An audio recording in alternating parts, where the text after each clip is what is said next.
дүйнөнүн тарыхы. Кунт коюп сабакка көңүл бурабыз.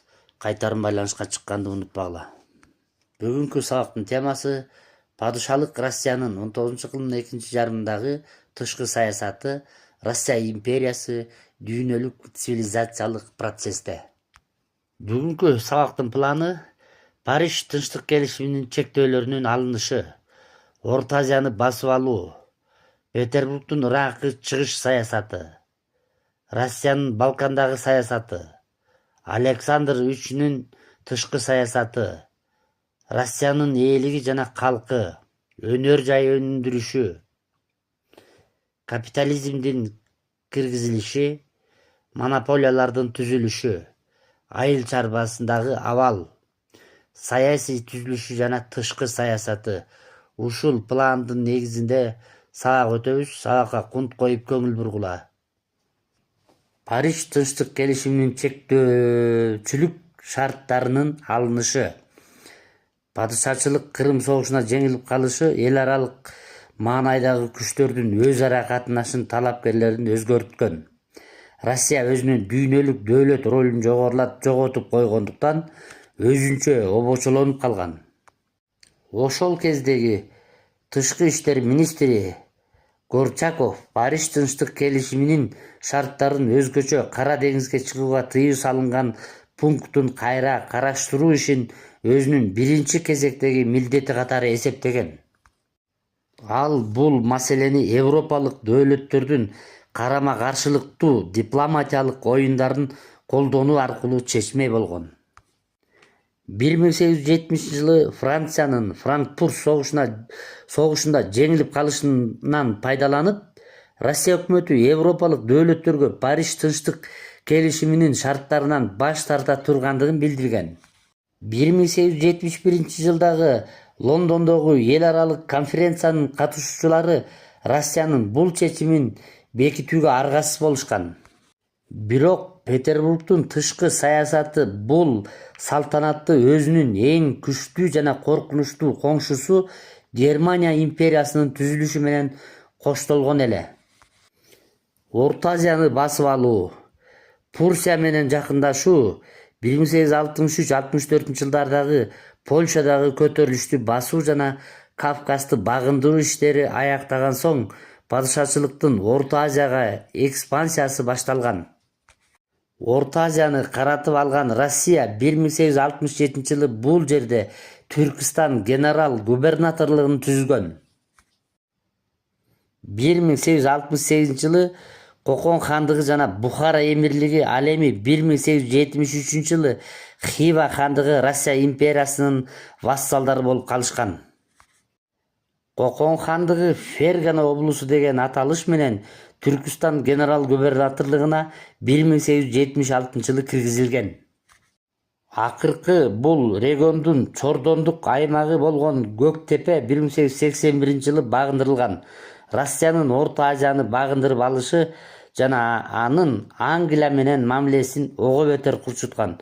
Ошондуктан Англия 1885-жылы Афган-Орус жаңжалын чыгарган. Петербургдун Иракка чыгыш саясаты 19-кылымдын 90-жылдарына чейин бул саясат өтө сактык менен жүргүзүлүп келген болчу. 1860-жылы Орус-Кытай келишими боюнча Уссури крайы толук Россияга өткөн. Улуу Петр булуңунда Владивосток шаары түптөлгөн. 1867-жылы Александр IIнин Түндүк Америкадагы Россиянын ээликтерин сатып жибергендиги жөнүндө айын кептер ушул кезге чейин айтылып жүрөт. Бирок Алясканы АКШга сатып жиберүү маселеси Петербург бийликтеринин азыркы 21-кылымдын башталышында биз ойлогондой жеткире ойлонуштурулбай жасаган иши эмес болчу. Орус-Кытай келишими 1860-жылы Орус-Кытай келишими боюнча Уссурия крайы толук Россияга өткөн. Россиянын Балкандагы саясаты 1877-78 жылдары чыгыш согушу Европада Россиянын, Германиянын жана аларга ыктаган Австриянын өз ара ымалашуусу 1873-жылы 3 императордун союзунун түзүлүшүн шарттаган. 1877-78 жылдары Орус-Түрк согушунда Орус армиясы 77-жылы Дунайдан ары өтүп барып Шипка ашуусун түрктөрдүн түндүк Болгариядагы Плевана чебин, Закавказьедеги Карс чебин ээлеген. 1878 жылы Шипканын этегиндеги Шейново менен Филиппонду багындырган. Англия менен Австриянын катуу талабы боюнча Түркиянын борборун басып алуудан баш тартууга туура келген. 1878 жылы февралда Сан-Стефан тынчтык келишими боюнча Сербия, Черногория жана Румыния толук эркиндик алышкан. Ошондуктан 1878 жылы жайында Берлинде өткөрүлгөн конгрессте Балкан жарым аралындагы абалды олуттуу начарлаткан чечимдер кабыл алынган.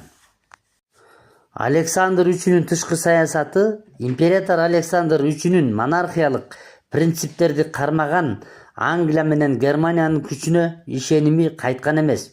Ошондой эле Россиянын жаңы тышкы иштер министри Крис Германия менен тыгыз байланышта иш жүргүзүүнү ниеттенген. Ошол эле 1891 жылы Петербург менен Париждин ортосундагы коргонуу боюнча макулдашуу түзүлгөн. 1893 жылы декабрда Александр IIIнүн Франция менен аскердик конвенцияга кол койгон. Ал эми 1894 жылы январда ратификацияланган, бекитилген. Россия ээлиги жана калкы метрополияларды жана колониялык ээликтерди даана жана так көрсөтүлүп турган классикалык типтеги европалык дөөлөттөрдөн айырмаланып, Россия империясынын ээлеген аймактары анчалык так көрсөтүлгөн эмес. Капитализмдин жана монополиялардын түзүлүшү. Дүйнөлүк биринчи согуштан кийин акционердик капиталдык чет өлкөлүк салымдар негизинен банктар өнөр жайында жаңы инвестициялардын 1/3 бөлүгүн түзгөн. Россиядагы алгачкы монополиялык бирикмелер 19-кылымдын 80-90 жылдарында пайда болгон. Өндүрүштүн дээрлик бардык тармактарында монополиялар түзүлө баштаган. Алар ар бир ишкана өзүнүн продукциясын сатып өткөрүүдөн башка өндүрүштүк автономиясын сактап калган. Синдикаттар, бирикмелер түрүндө болгон. 1909-1913 жылдары экономикалык жактан жогорулоо жылдарында алгачкы жогорку типтеги монополиялык бирикмелер, тресттер жана концерндер түзүлө баштаган. Бирок бул процесс дүйнөлүк согуштун башталышы менен үзгүлтүккө учураган. Айыл чарбасынын абалы, крепостнойлук түзүлүштүн калдыктарынын сакталып калышы капиталисттик эволюцияны кечеңдеткен. Анын башкы себеби Россиянын кеңири аймагындагы өзгөчө борбордук, кара топурактуу жана украиналык губерниялардагы дыйкандардын жер үлүштөрүнүн кененчилиги болгон. Саясий жана тышкы саясаты. 20-кылымдын башында Россия империясы абсолюттук монархия боюнча кала берген. 1899 жылы Гаагада куралданууну чектөө маселеси боюнча конференция өткөрүлгөн. Падышанын чөйрөсүндө Азия жана Ыракы чыгышта экспансиялык саясатты жүргүзүү позициясын жактагандар топтолгон. 1896 жылы Россия Түндүк Кытайда, Манчжурияда Чыгыш Кытай темир жолун куруу укугуна жетишкен. 1905 жылы августта Портсмутта Япония менен түзүлгөн тынчтык келишими боюнча Россия Сахалиндин түштүк бөлүгүнөн ажырап калган. Орус-Япон согушу 1904 жылы 27 январга караган түнү Япондордун аскерлери күтүүсүздөн Порт-Артур булуңунун тышкы рейдинде турган Россиялык аскерлик кемелерине чабуул коюшкан. Күтүүсүздөн башталган бул согушта Россиянын кургактагы жана аскер деңиз күчтөрү жеңилиштин гана үстүндө болгон. Негизи 1904-5 жылдардагы Орус-Япон согушу болуп, Порт-Артур 1904 жылы капитуцияланган. Ушуну менен сабагыбыз аягына чыкты балдар. Тема боюнча суроолор жазылып турат. Ушул суроолорду окуп, билип, түшүнүп, жооп жазып, кайтарым байланышка чыккыла.